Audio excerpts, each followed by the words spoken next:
En su segundo día de trabajo, Lucía necesitaba 80.000 soles o su madre moriría. Desesperada, se coló en el ascensor privado del CEO más temido de Lima. Pero cuando él la citó a solas en su oficina, no fue para despedirla. Fue para ofrecerle el dinero a cambio de guardar el secreto que podría destruirlo por completo. Hola mis amigas y amigos. Antes de comenzar esta sorprendente historia, dejen en los comentarios desde dónde están viendo y cuéntame cómo va tu día, ¿vale? Y recuerden dar like y suscribirse al canal. El olor a café costoso y a pánico era una niebla densa en el piso 34 de Mendoza capital. Era el epicentro del poder financiero de Lima, en el corazón de San Isidro, y se sentía como un quirófano donde se realizaban amputaciones sin anestesia. Lucía Quispe, de 26 años, en su segundo día como analista de datos junior, observaba el silencio sepulcral que reinaba sobre el espacio abierto. Nadie levantaba la mirada de sus monitores. Nadie se atrevía a mirar directamente a Mateo Mendoza, el CEO, mientras éste despedía fríamente a un gerente senior en medio de la oficina, su voz tan calmada que cortaba más que un grito. La incompetencia es un lujo que no pagamos en esta firma, señor Castillo. Su falta de previsión nos ha costado la confianza de un cliente clave. Recoja sus cosas. La voz no resonaba, simplemente penetraba el aire acondicionado y se instalaba en la piel de todos. Los hombros de Lucía cayeron 1 milímetro. Necesitaba este trabajo con una urgencia que le quemaba el estómago. Era su única oportunidad de salir del ciclo de deudas que ahogaba a su familia desde que su padre fue despedido injustamente años atrás. Un trauma de injusticia corporativa que ella llevaba grabado a fuego. Sabía lo que era ver a un hombre bueno desmoronarse por el capricho de un superior. Y ahora trabajaba para el depredador alfa de la ciudad. Su teléfono móvil vibró silenciosamente en el bolsillo de su falda de poliéster, la única que tenía lo suficientemente profesional para este entorno. Un mensaje de texto. Era de la administración de la clínica San Borja. El mensaje era corto, brutalmente corporativo, casi tan frío como la voz de Mendoza. Señorita Quispe, le recordamos que el depósito inicial para la cirugía de la señora Isabel Quispe debe realizarse en las próximas 48 horas. Monto S. 80.000. De lo contrario, nos veremos forzados a reprogramar. 80.000 soles. Reprogramar significaba meses de espera, meses que su madre, con la condición cardíaca degenerativa que padecía, simplemente no tenía. El pánico, antes una atmósfera general en la oficina, se convirtió en una garra helada que le estrujó el esófago. El café caro ahora olía a cenizas. Vio a Mateo Mendoza caminar hacia su ascensor privado, una silueta alta e impecable de poder absoluto. Tragando el nudo de miedo y desesperación, Lucía se levantó. Sus piernas temblaban, pero la imagen de su madre, sonriendo débilmente en la cama del hospital, la impulsó hacia adelante. Presionó el botón del ascensor de servicio justo cuando Mendoza llegaba al suyo. Las puertas de acero pulido del ascensor privado de él se abrieron, y en un impulso de adrenalina pura, Lucía se lanzó, colándose justo antes de que se cerraran, dejándola atrapada a solas con el hombre más temido de Lima. El silencio dentro de la cabina de caoba y acero era ensordecedor, roto solo por el zumbido casi inaudible del motor. Mateo Mendoza ni siquiera la miró. Sus ojos, ocultos tras unas gafas de sol de diseño que parecían absurdas en interiores, estaban fijos al frente. Lucía podía sentir la frialdad emanando de él, una armadura de silencio calculado y exigencia de perfección. Él era todo lo que ella despreciaba, el poder que había destruido a su padre, pero ahora también era su única esperanza, aunque aún no supiera cómo. Su desesperación la hacía imprudente. «Señor Mendoza, yo empezó ella, pero su voz se quebró. Justo en ese momento, él se movió para ajustar su maletín de cuero y al hacerlo, lo golpeó torpemente contra la barandilla. El maletín cayó al suelo con un golpe sordo. Los cierres se abrieron y una cascada de papeles, informes financieros y memorandos confidenciales se esparció por el suelo de mármol. Un gruñido bajo escapó de la garganta de Mateo. Lucía se agachó instintivamente para ayudar, pero se detuvo. Observó algo extraño. Él permaneció inmóvil, mirando vagamente el desastre a sus pies. Sus manos se crisparon, pero no hicieron ningún movimiento para recoger los papeles. Parecía perdido, desenfocado, incapaz de fijar la vista en los documentos esparcidos. Por un segundo, la máscara de depredador vaciló, revelando una vulnerabilidad desconcertante.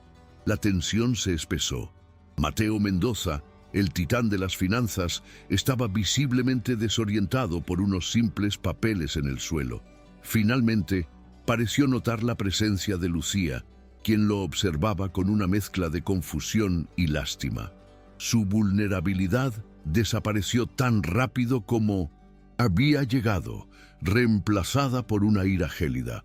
«Salga de mi camino, señorita», gruñó él, su voz un látigo, aunque ni siquiera la estaba mirando directamente. Pero la adrenalina del mensaje del hospital, el miedo por la vida de su madre y el recuerdo ardiente de la injusticia sufrida por su padre, todo colisionó dentro de Lucía. La desesperación superó al miedo. Ella no se movió, se enderezó, sus modestos tacones firmemente plantados en el mármol. Lo encaró, aunque él no la miraba a los ojos. «¿Cuál es su problema?», soltó ella, su voz temblando pero cargada de una frustración que ya no podía contener. No era solo una pregunta sobre los papeles, era sobre el despido en público, sobre la frialdad, sobre la presión insoportable de ese lugar.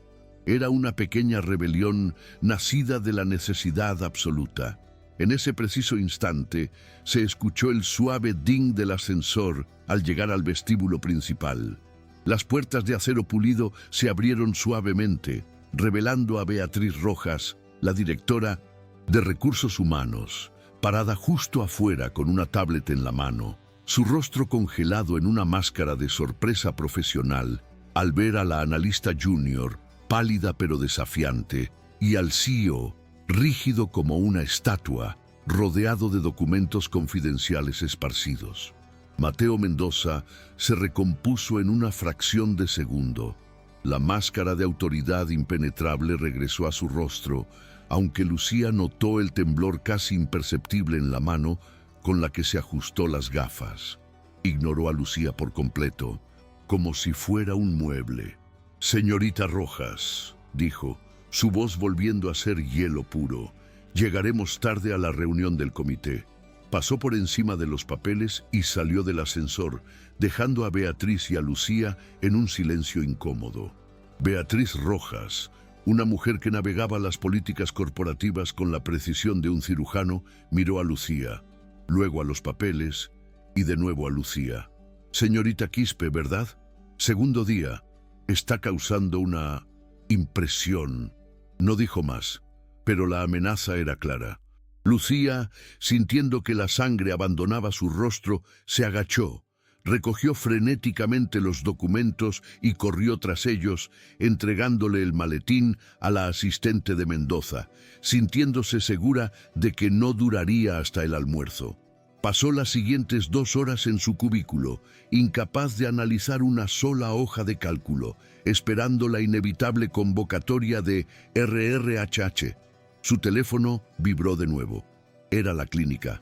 «Señorita Quispe, soy la administradora.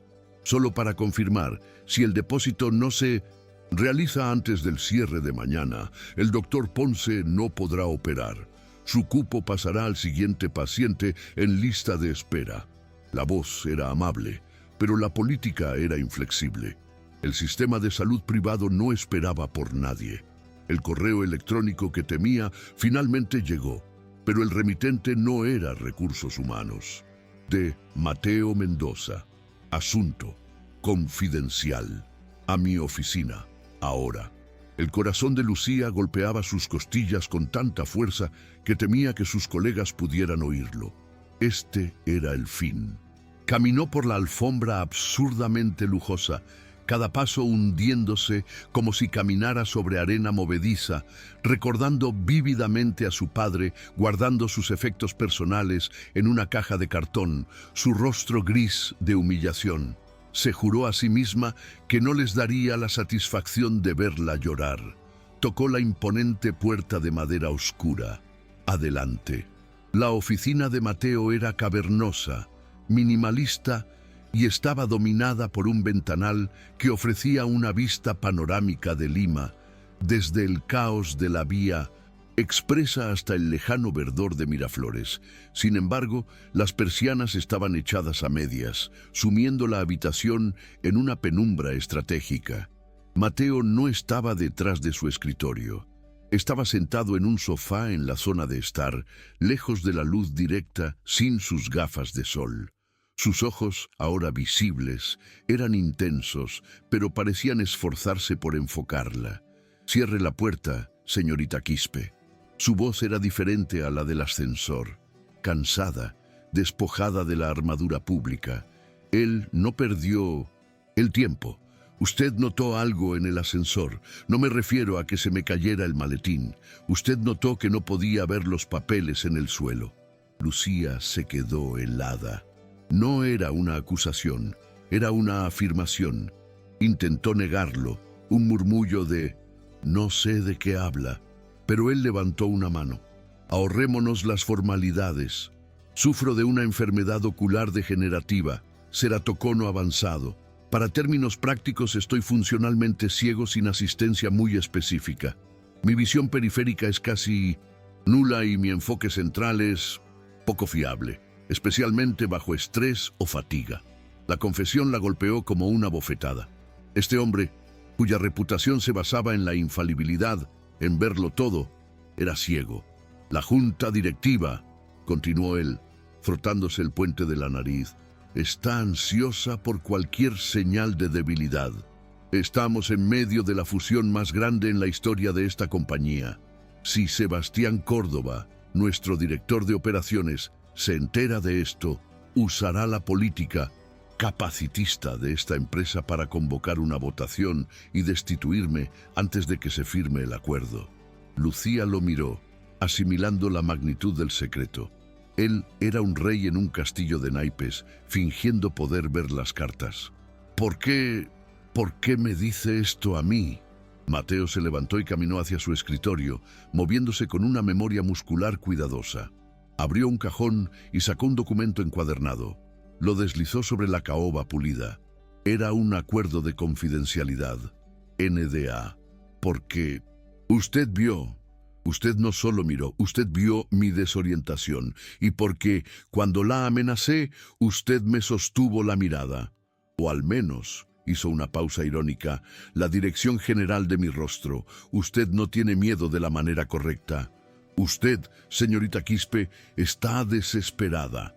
Y la gente desesperada que aún tiene principios es el único tipo de gente en la que se puede confiar.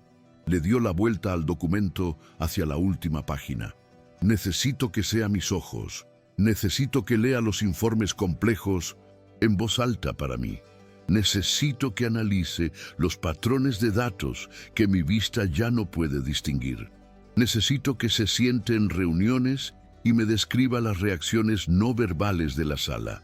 Necesito que lo haga bajo el más estricto secreto, fingiendo ser una analista junior más».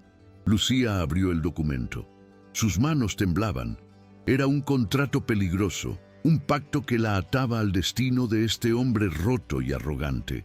Entonces vio el anexo B, titulado «Bonificación por proyecto especial y compensación de servicios asistenciales». Sus ojos buscaron la cifra. 80.000 soles. Ese 80.000. La cantidad exacta. El aire abandonó sus pulmones. No era una coincidencia. Era un cálculo preciso. ¿Cómo supo lo de mi madre?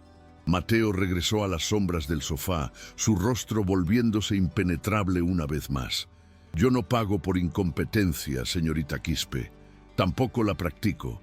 Sé todo sobre la situación de su madre en la clínica San Borja. Sé lo que necesita. Y ahora usted sabe exactamente lo que yo necesito. Firme el acuerdo, salve a su madre, o salga de esta oficina, rechace el dinero y vea qué pasa con la reprogramación de su cirugía. La elección es suya. Era una trampa y un salvavidas, todo en uno. El trauma de la injusticia corporativa de su padre gritaba, ¡corre! Pero la imagen de su madre en la cama del hospital gritaba más fuerte. Agarró el bolígrafo. «Si voy a hacer esto», dijo, su voz sorprendentemente firme. «Necesito una grabadora de voz digital de alta fidelidad. Si voy a ser sus ojos, también seré su memoria. Narraré todos los informes complejos y análisis de patrones para que usted pueda escucharlos en su tiempo, sin depender de mí para cada detalle». Mateo la observó, y por primera vez, Lucía vio algo más allá de la frialdad o la vulnerabilidad, un destello de genuino respeto. Inteligente. Consígalo. El departamento de TI se lo proporcionará. Empieza ahora.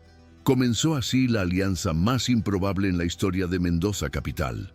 Lucía pasó el resto de la tarde en la oficina del CEO, supuestamente organizando archivos, pero en realidad leyendo en voz baja pero clara los detalles intrincados de los contratos de la fusión.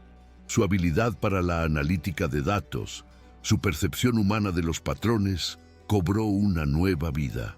«Están inflando las proyecciones de crecimiento en el sector B, señor», susurró ella, señalando una tabla que él fingía leer. «El patrón de datos es idéntico a la burbuja que estalló en 2021. Están ocultando el apalancamiento en los anexos». Mateo escuchaba, inmóvil, sus dedos tamborileando suavemente. «Siga, señorita Quispe, siga hablando». Por primera vez en meses, Lucía no se sentía solo desesperada. Se sentía competente. Estaba usando su habilidad no solo para sobrevivir, sino para luchar en un campo de batalla que apenas comprendía. Trabajaron hasta bien entrada la noche, mucho después de que el bullicio de San Isidro se hubiera calmado. El piso 34 estaba en silencio, la mayoría de las luces apagadas. A las 10 de la noche salieron juntos de la oficina de Mateo. Él necesitaba que ella lo guiara discretamente hacia el ascensor privado, una mano apenas rozando su codo, un gesto que podría parecer deferente para un observador casual. Pero no estaban solos. Al final del largo pasillo, la luz de la oficina del director de operaciones seguía encendida. Sebastián Córdoba estaba de pie junto a su ventana, sosteniendo una taza de café, observándolos. Vio al CEO, el hombre que consideraba inestable y errático, saliendo de su oficina privada con la nueva analista junior, la chica del incidente del ascensor de esa mañana. Sebastián observó la proximidad entre ellos, la forma en que ella parecía estar guiándolo. Una sonrisa calculadora se dibujó lentamente en su rostro. La debilidad de Mateo Mendoza, pensó Córdoba, podría no ser solo el estrés de la fusión, podría tener nombre y apellido, y él acababa de encontrar la palanca perfecta para usarla. Los días siguientes se convirtieron en una coreografía tensa y secreta. Lucía llegaba antes que nadie, usando la grabadora de voz que le proporcionó el departamento de TI para dictar los informes matutinos en la cavernosa oficina del CEO. Su voz un murmullo constante contra el silencio del amanecer corporativo. Los análisis de riesgo del sector minero muestran una volatilidad del 12%. Sebastián Córdoba está presionando para aumentar la exposición, pero los patrones históricos sugieren una burbuja especulativa. Te recomiendo. Luego, durante el día, jugaba su papel de analista junior, soportando las miradas suspicaces de sus colegas quienes veían a la novata entrar y salir de la oficina de Mendoza con una frecuencia que desafiaba la jerarquía. El acuerdo de confidencialidad, el NDA, era un peso constante en su bolso, un contrato que la ataba a él tanto como el dinero que ya había sido transferido a la clínica, asegurando la cirugía de su madre. La señora Isabel Quispe había sido operada con éxito esa misma semana, y aunque la recuperación era lenta, el alivio le dio a Lucía una armadura propia. Ya no luchaba solo por desesperación, luchaba por mantener el milagro que había comprado con su silencio. Señorita Quispe, la voz de Mateo sonaba tensa por el intercomunicador una tarde. Traiga los archivos de la fusión y traiga su grabadora. Esta noche trabajaremos desde mi apartamento. No puedo concentrarme aquí. La visita a su apartamento marcó un cambio de eje. El lugar, un ático minimalista en Barranco con vistas al Océano Pacífico, estaba impecablemente ordenado, casi estéril, pero diseñado con una precisión que Lucía reconoció de inmediato. Era el espacio de un hombre que navegaba de memoria. No había objetos fuera de lugar. Los pasillos eran amplios y la iluminación era siempre indirecta, suave para sus ojos sensibles. Mientras ella le leía análisis complejos sobre la debida diligencia de la fusión, él permanecía de pie junto al ventanal que daba al mar, una silueta oscura contra el atardecer púrpura. «Están mintiendo sobre sus pasivos laborales», dijo Lucía, su voz llenando el silencio de la sala. «Los números en el anexo 7 no coinciden con los informes sindicales que investigué por mi cuenta. Hay un déficit de provisiones de al menos 15 millones de soles». Mateo no respondió de inmediato. El sonido de las olas rompiendo a lo lejos era lo único que se oía.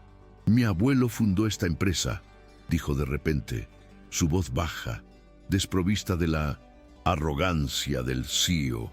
«La construyó con la vista puesta en el futuro. Es irónico, ¿no?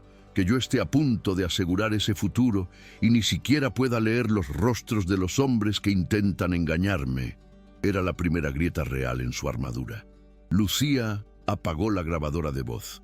El ambiente profesional se disipó, dejando espacio para algo más humano. «Usted no necesita ver sus rostros, señor Mendoza. Usted necesita ver sus patrones. Y eso es lo que yo hago. Eso es lo que le estoy mostrando». Él se giró lentamente hacia donde ella estaba sentada en el sofá de cuero. La luz del crepúsculo apenas definía sus facciones, pero ella pudo sentir la intensidad de su escrutinio, aunque supiera que él no podía verla con claridad. «Mi padre», dijo ella. La necesidad de conectar superando su precaución. Fue despedido de una textilera hace 10 años. Un gerente cometió un error de contabilidad y culpó a mi padre. Nadie le creyó. Lo vi marchitarse, señor Mendoza. La injusticia corporativa, la sensación de ser impotente contra el sistema. Eso es lo que me da miedo, más que usted». Mateo asintió lentamente, procesando su confesión. «Entonces, usted entiende lo que está en juego. No es solo la fusión, es la dignidad. Es demostrar que la competencia no reside en la perfección física, sino en la resiliencia». Una admiración renuente comenzó a crecer en Lucía. Este hombre, que despedía gente sin pestañear, estaba luchando con más valor del que nadie en esa torre de cristal podría imaginar. El silencio entre ellos ya no era tenso, sino compartido. «Sebastián Córdoba», dijo él finalmente, rompiendo el hechizo. «Es el tipo de hombre que usaría la enfermedad de su madre en su contra si pudiera. Él ve la compasión como un apalancamiento. No confíe en él, no hable con él, nunca». Pero evitar a Sebastián Córdoba era imposible. Él era el director de operaciones, el segundo al mando, y su ambición era palpable en cada reunión. Sebastián había comenzado a notar el patrón. Había notado cómo Mateo Mendoza ya no miraba las proyecciones en la pantalla, sino que escuchaba, su atención fija en la dirección donde se sentaba su nueva analista junior. Había notado cómo, en momentos de preguntas técnicas, Mateo hacía una pausa, esperando que Lucía aclarara un punto o recordara una cifra. Córdoba comenzó su ataque de forma sutil, una táctica de humillación por 1000 cortes. Mateo, dijo en una reunión de comité, su voz untuosa de falsa camaradería. ¿Podrías leernos la cláusula 4A del anexo en la pantalla? La letra es un poco pequeña, pero estoy seguro de que tu vista de águila puede manejarla. La sala se quedó en silencio. Lucía sintió que el corazón se le detenía. Vio a Mateo tensarse, sus nudillos blancos sobre la mesa. Antes de que él pudiera responder, Lucía intervino, su voz clara y tranquila. Disculpe, señor Córdoba, pero esa versión del anexo está desactualizada. Yo misma actualicé esos datos esta mañana por orden del señor Mendoza. La cláusula 4A ahora refleja la nueva tasa de interés, que es del 3.8%. El señor Mendoza me pidió que memorizara los cambios clave antes de la impresión. Salvó el momento, pero la mirada que Sebastián le dirigió fue gélida. Ya no era sospecha, era confirmación. La tensión alcanzó su punto de ebullición en la reunión preliminar de la fusión, la más importante antes de la firma final. Era el midpoint, el punto de no retorno. La sala de juntas del Consejo estaba llena. Los ejecutivos de Mendoza Capital y los representantes de la empresa que iban a adquirir. La atmósfera era eléctrica. Mateo iba a liderar la presentación. Lucía y él habían pasado las últimas 48 horas preparándose sin descanso. Usando la grabadora, Lucía había narrado cada diapositiva, cada transición, cada posible pregunta. Mateo la había memorizado. Era una actuación calculada al milímetro. Sebastián Córdoba sonreía desde el otro extremo de la mesa. Mateo, antes de que empieces, dijo Sebastián levantándose, me tomé la libertad de actualizar tu presentación con los datos de cierre de anoche. No querrás presentar cifras obsoletas. Está todo en este pendrive. Le entregó el dispositivo al técnico de TI, quien cargó los archivos. Lucía sintió un escalofrío helado recorrer su espalda. No, susurró ella, tan bajo que solo Mateo pudo oírla. No uses esos slides. Es una trampa, pero era demasiado tarde. La primera diapositiva apareció en la pantalla gigante. Era visualmente idéntica a la que habían practicado, pero Lucía, con su percepción de patrones, notó las diferencias de inmediato. Las fuentes eran ligeramente más pequeñas, los gráficos habían sido sutilmente alterados. Mateo comenzó a hablar, su voz firme, recitando de memoria. Pero sus palabras no coincidían con las cifras en la pantalla. Un murmullo comenzó entre los ejecutivos visitantes. Disculpe, señor Mendoza, dijo uno de ellos, pero la diapositiva indica un crecimiento del 4%. Usted dijo 6%. Mateo palideció. Se detuvo, tratando de enfocar la pantalla, pero para él solo era un borrón brillante. Sebastián Córdoba observaba la escena con una satisfacción apenas disimulada. Mateo, ¿te sientes bien? Pareces confundido. Quizás deberías dejar que yo continúe. Era el fin. La humillación pública, la exposición de su inestabilidad. Lucía vio cómo el pánico comenzaba a apoderarse de Mateo. El recuerdo de su padre, derrotado en una caja de cartón, la inundó. No otra vez. No permitiría que este sistema capacitista y esta ambición corrupta destruyeran a otro hombre competente. Actuando por puro instinto, Lucía se levantó bruscamente, tropezando accidentalmente con el cable de alimentación principal del proyector y la computadora portátil. Su movimiento fue tan abrupto que también derramó una jarra de agua estratégicamente colocada sobre la mesa de conexiones. Hubo un chispazo, un sonido sordo, y la pantalla gigante se volvió negra. La sala quedó sumida en un caos momentáneo. ¡Oh, Dios mío! ¡Qué torpe soy! Lo siento muchísimo, exclamó Lucía, su voz llena de un pánico perfectamente fingido. He arruinado la presentación. Mientras el personal técnico se apresuraba a solucionar el accidente, Sebastián Córdoba la fulminaba con la mirada, sabiendo exactamente lo que ella había hecho. Pero Lucía no había terminado. En medio de la confusión, se dirigió a los ejecutivos visitantes, su voz proyectando autoridad. Señores, mientras solucionamos el problema técnico, permítanme resumir los puntos clave de la debida diligencia que preparé para el señor Mendoza. Como él estaba a punto de explicar, antes de esta desafortunada interrupción, las proyecciones iniciales del 4% que vieron brevemente son incorrectas, son parte de un borrador antiguo. Los datos finales que analicé anoche confirman un crecimiento consolidado del 6.2%, basado en la recalibración de los activos intangibles. Habló durante 10 minutos seguidos, sin notas, recitando cifras, análisis de patrones y proyecciones con una fluidez y confianza que dejaron a la sala en silencio. Salvó la fusión, rescató a Mateo y firmó su propia sentencia de muerte profesional. Esa tarde, la euforia de la victoria duró poco. Mateo la había mirado con algo que iba más allá del respeto. Era una gratitud cruda y profunda. Pero el precio de ese rescate llegó en forma de un correo electrónico. No era de Mateo, era de Beatriz Rojas, la directora de Recursos Humanos. El asunto era frío, legalista, notificación oficial, reunión de investigación. Lucía sintió que el piso desaparecía bajo sus pies. Abrió el correo. Estimada señorita Quispe, se le solicita presentarse en la Oficina de Recursos Humanos mañana a las 9:00 am para discutir una denuncia formal presentada en su contra por el director de operaciones, señor Sebastián Córdoba. La denuncia alega una conducta inapropiada y una relación personal indebida con un superior jerárquico, el CEO Mateo Mendoza, citando su proximidad inexplicable, su acceso privilegiado y su comportamiento en la reunión de hoy como evidencia de una influencia perjudicial.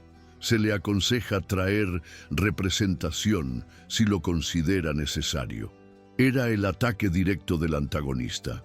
Sebastián no había podido exponer la debilidad de Mateo, así que había decidido atacar el soporte que lo mantenía en pie.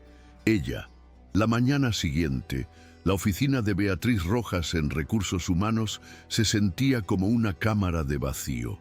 No había hostilidad abierta, solo una adhesión gélida al procedimiento que era, en sí misma, una forma de violencia.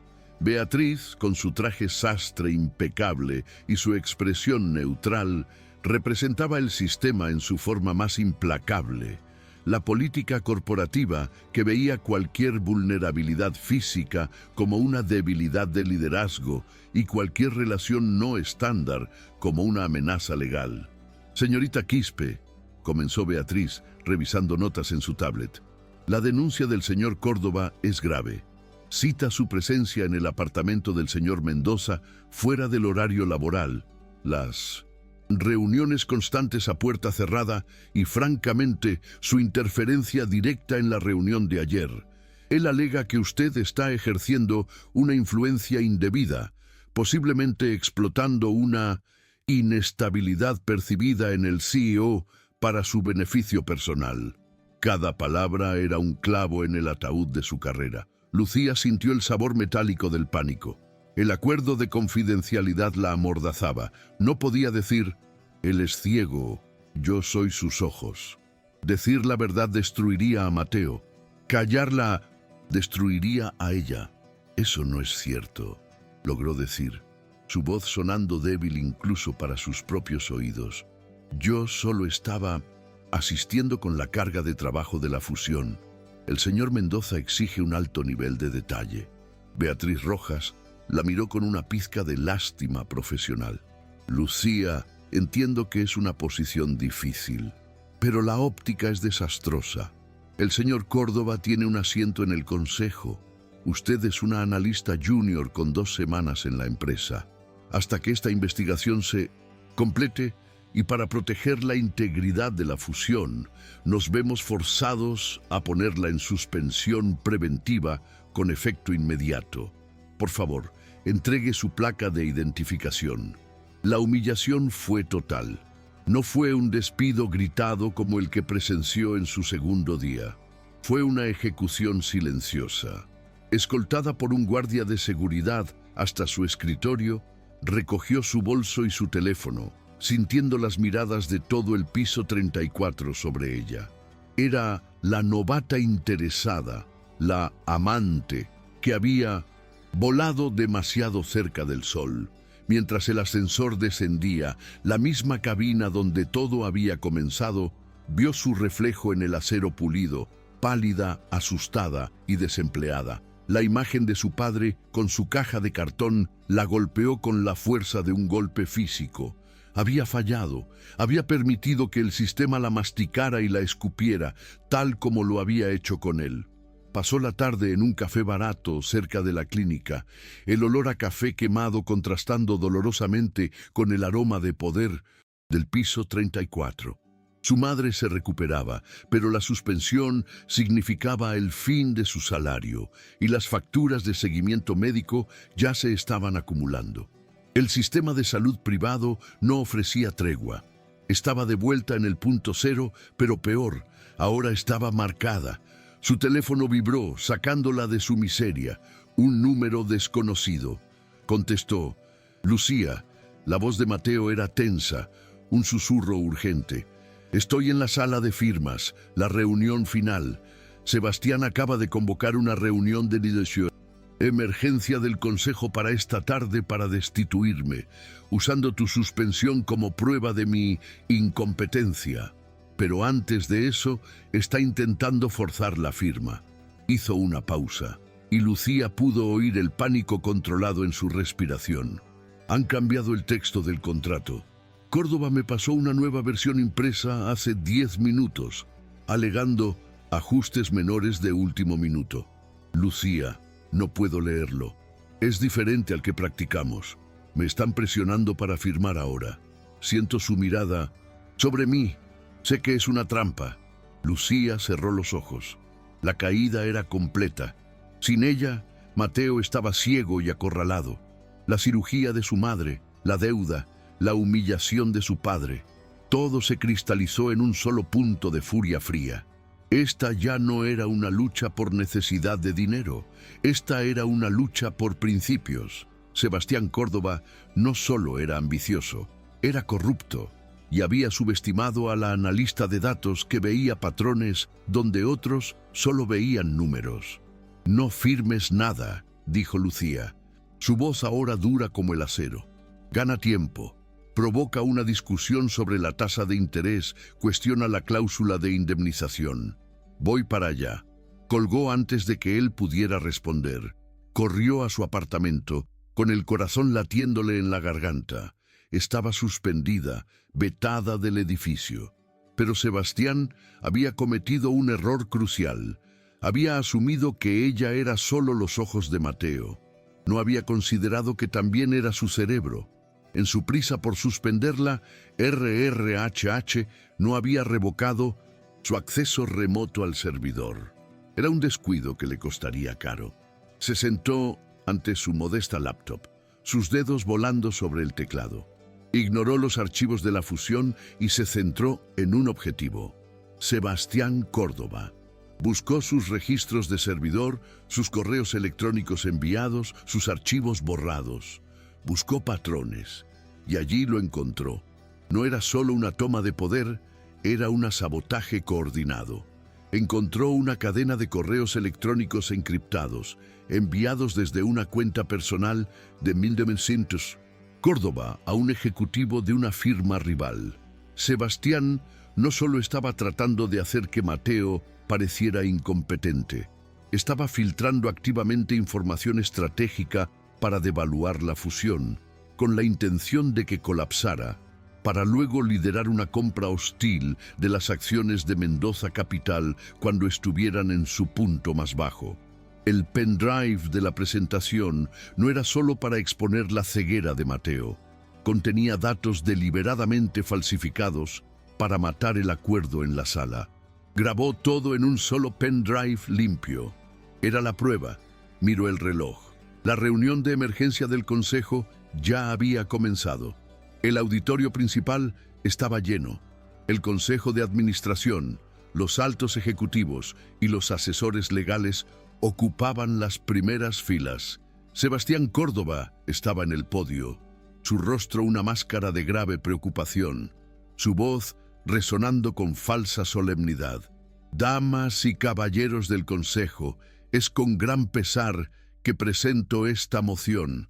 La inestabilidad del CEO Mateo Mendoza es ahora innegable. Su dependencia inapropiada de una analista junior, la señorita Lucía Quispe, ha nublado su juicio y ha puesto en riesgo esta fusión multimillonaria. Hizo una pausa, dejando que el peso de la acusación se asentara. Esta relación impropia, que me vi forzado a reportar a Recursos Humanos y que resultó en la suspensión inmediata de la señorita Quispe, es la prueba definitiva de su incapacidad para liderar. Pido una votación de no confianza y su destitución inmediata. Los miembros del consejo parecían sombríos, la mayoría asintiendo. La evidencia circunstancial era abrumadora. Mateo estaba sentado en la primera fila, solo, una figura aislada en un mar de trajes caros, incapaz de ver las caras de sus jueces. Justo cuando el presidente del consejo se disponía a iniciar la votación, las puertas dobles del fondo del auditorio se abrieron de golpe. Lucía Quispe irrumpió, sin aliento por haber subido corriendo por las escaleras de emergencia. Su placa, de visitante robada de un escritorio vacío, en el vestíbulo colgando de su cuello.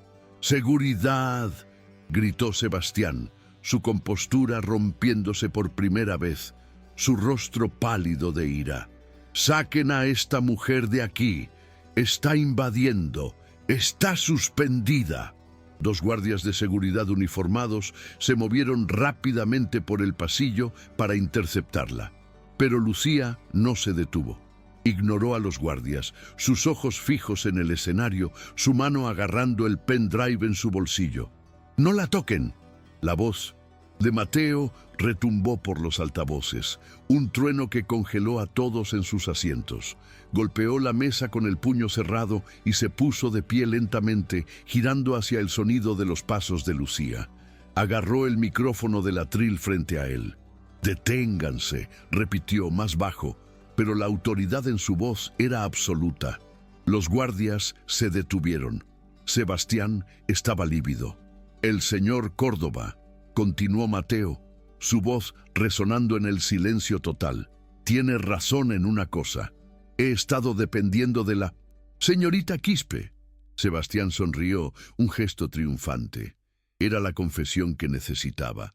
«Pero», dijo Mateo, girando su cabeza hacia la dirección general del consejo, «el señor Córdoba está trágicamente equivocado sobre la naturaleza de esa dependencia». Hizo una pausa respirando hondo, cruzando su propia línea roja personal por el bien de la verdad. «Yo no tengo una aventura con la señorita Quispe. Tengo ceratocono avanzado, una enfermedad ocular degenerativa». Un jadeo colectivo recorrió la sala. La confesión fue tan inesperada, tan cruda, que desarmó por completo la narrativa de Sebastián. «Estoy funcionalmente ciego», declaró Mateo. Y con cada palabra de verdad, su postura se erguía, su voz se hacía más fuerte, despojándose de meses de miedo y engaño. «No puedo leer los contratos que ponen frente a mí, no puedo ver los gráficos en las pantallas, no puedo distinguir sus rostros en esta sala. Y la señorita Quispe, ella no ha sido mi amante, ella ha sido mis ojos». El giro fue devastador. La humillación de Lucía, de ser la amante oportunista, se evaporó y se transformó. Se convirtió en la pieza esencial, la profesional competente que lo había mantenido a flote. La razón por la que Sebastián Córdoba la suspendió. gritó Mateo, señalando en dirección a su adversario. No fue para proteger a esta empresa, fue para cegarme. Fue para dejarme indefenso justo antes de la firma final, para que pudiera deslizar un contrato sabotearlo. «Esto es absurdo», tartamudó Sebastián, su pánico ahora visible. «Es una táctica de distracción, está enfermo, es incapaz, está admitiendo su propia incapacidad».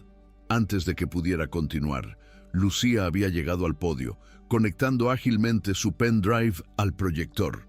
«Él no es incapaz», dijo ella, su voz clara y cortante, resonando con la autoridad de los datos puros. «Pero usted sí es corrupto, señor Córdoba». En la pantalla gigante sobre ellos apareció la cadena de correos electrónicos, las comunicaciones con 1900, la firma rival, el análisis forense del pendrive de Sebastián, mostrando los metadatos de cómo había alterado deliberadamente las proyecciones de la fusión minutos antes de la presentación.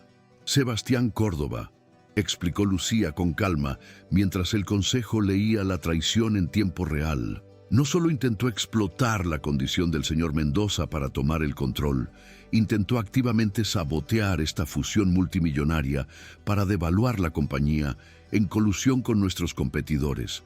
Eso, damas y caballeros, es la verdadera conducta inapropiada.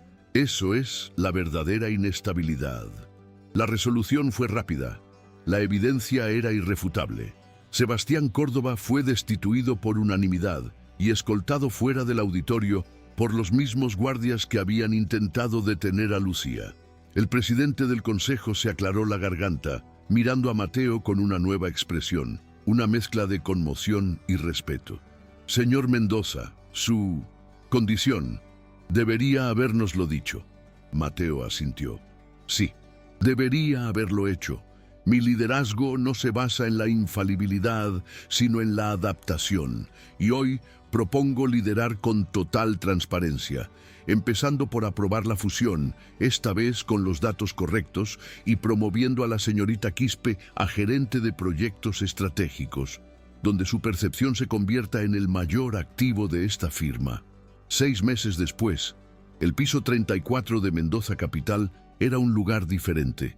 Lucía Quispe, ahora en su nuevo cargo, ajustaba el software de descripción de Minduzentusian. Audio en la sala de conferencias principal, preparando una presentación.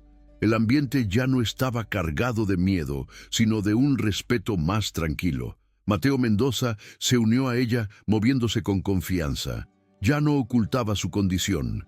Usaba abiertamente un lector de pantalla avanzado y unas gafas de filtro especializadas, herramientas de su trabajo, no símbolos de vergüenza. Juntos presentaron la nueva iniciativa de la compañía. «La verdadera visión», dijo Mateo a su equipo, su voz relajada. «No es ver el mundo perfectamente, es saber adaptarse y, lo más importante, saber en quién confiar». Anunció la creación de la Fundación Mendoza Quispe, dedicada a financiar tratamientos oftalmológicos y tecnología asistiva para personas con condiciones degenerativas. En la audiencia, Isabel Quispe, saludable y radiante, aplaudía con orgullo. Más tarde, Lucía y Mateo estaban junto al gran ventanal, mirando la puesta de sol sobre el Pacífico, el mismo lugar donde él le había confesado su secreto por primera vez. «Gracias, Lucía», dijo él en voz baja. Ella sonrió. «Solo hice mi trabajo, Mateo». Él sonrió a su vez, sin verla claramente, pero percibiendo su presencia. «Hiciste más que eso. Me recordaste lo que mi abuelo siempre decía. La fortaleza no es la ausencia de debilidad, es lo que construyes a pesar de ella. Y tú, Lucía Quispe», dijo él, «eres la persona más fuerte que he conocido». El silencio entre ellos era cómodo. La alianza forjada en la desesperación, ahora cimentada en un respeto profundo. Una asociación que trascendía la jerarquía corporativa y prometía un futuro que ambos, finalmente, podían ver con claridad.